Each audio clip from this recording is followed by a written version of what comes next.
Hi friends, అందరూ ఎలా ఉన్నారు? బాగున్నారా? నేనైతే ఈరోజు మామిడికాయ కొబ్బరికాయ పచ్చడి అయితే చేస్తున్నాను ఫ్రెండ్స్. ఎలా చేస్తున్నానంటే చూడండి. ఇక్కడ చూసారు కదా, మ్యాంగోస్ శుభ్రంగా కడుక్కోవాలి.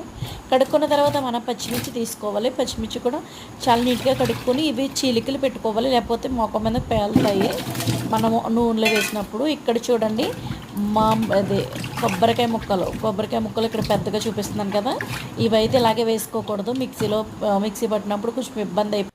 మనం ఎప్పుడైనా సరే కొబ్బరికాయ ముక్కల్ని చిన్నగా కట్ చేసుకుని తీసుకోవాలి. చూడండి ఫ్రెండ్స్, ఇలా నీట్గా కడుక్కున్న తర్వాత మనం ఇసుక ఏమైనా ఉంటే మనము అవి తోడినప్పుడు ఇసుక ఉంటాయి కదా, అందుకనే వచ్చేస్తుంది ఏమని. ఇక్కడ చూడండి, మ్యాంగోస్ ముక్కలు అలా పెట్టుకున్నాను. పచ్చిమిర్చి ముచ్చుకలు తీసుకొని సీలికలు పెట్టుకున్నాను. ఇక్కడ మా కొబ్బరికాయ అంటే చిన్న ముక్కలు చేసుకున్నాను. ఇక్కడ చూడు, నూనె కాగిపోయిన తర్వాత మనము చీలికలు చేసిన పచ్చిమిర్చి మనం ఆయిల్లో వేసుకుని మనం ఫ్రై చేసుకోవాలి. అవి ఫ్రై అయిన తర్వాతే మనం కొబ్బరికాయ ముక్కలు అన్నది వేసుకోవాలి. చూడండి, ఇక్కడ కొబ్బరికాయ ముక్కలు నేను వేసేసాను. కొబ్బరికాయ ముక్కలు కూడా ఆ పచ్చిమిర్చి లాగానే మనము కొంచెం ఫ్రై అవ్వాలి. కొంచెం ఫ్రై అయిన తర్వాత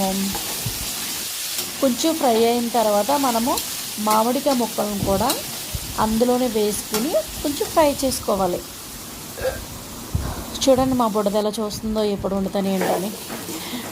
ఇక్కడ చూసారు కదా, నేను మామిడికాయ ముక్కలు కూడా వేస్తాను. ఇంకోటి మిస్టేక్ ఏం జరిగిందంటే, ఇక్కడ నేను స్టార్టింగ్లోనే ధనియాలు జీలకర్ర వేయాలి, అది మర్చిపోయినా. తర్వాత వేసాను ఫ్రెండ్స్, అది మీకు చూపించలేదు వీడియోలో. ఇక్కడ చూడండి, నేనైతే మిక్సీ పట్టినప్పుడు కొంచెం ఇబ్బంది అయ్యింది, ఎందుకంటే మిక్సీ గుమ్మన అవ్వలేదు. ఇక్కడ చూడండి, నేను తాలింపు కోసం అయితే ఇక్కడ వెల్లుల్లిపాయలు అన్నీ రెడీగా పెట్టుకున్నాను. ఇక్కడ నా దగ్గర అయితే వేరుశనగ గుళ్ళు అయితే లేవు, అవి కనమన్నీ ఉన్నాయి కానీ వేరుశనగ గుళ్ళు లేవు. కొంచెం ఇబ్బంది అయింది, నేను మర్చిపోయినట్ల కోసం. ఇక్కడ చూడండి, ఇక్కడ నేనైతే తాలింపు అయితే వేసేసుకున్నాను. తాలింపు వేసుకున్నప్పుడు ఎల్లుల్లిపాయని ఎప్పుడైనా సరే మనం తొక్క తీసేసే వేసుకోవాలి, అలా అయితే మనకు వెల్లుల్లిపాయ ఎప్పుడు పేలవో. చూడండి, ఇక్కడ ఇలా ఫ్రై అయిపోయిన తర్వాత జీలకర్ర వెల్లుల్లిపాయ ఇక్కడ ఫ్రై అయిపోయింది. చూసారు కదా, ఇక్కడ పసుపు అయితే కొంచెం వేసుకోవాలి పచ్చడిలో, అప్పుడు మనకి పచ్చడి కలర్ అన్నది బాగుంటుంది.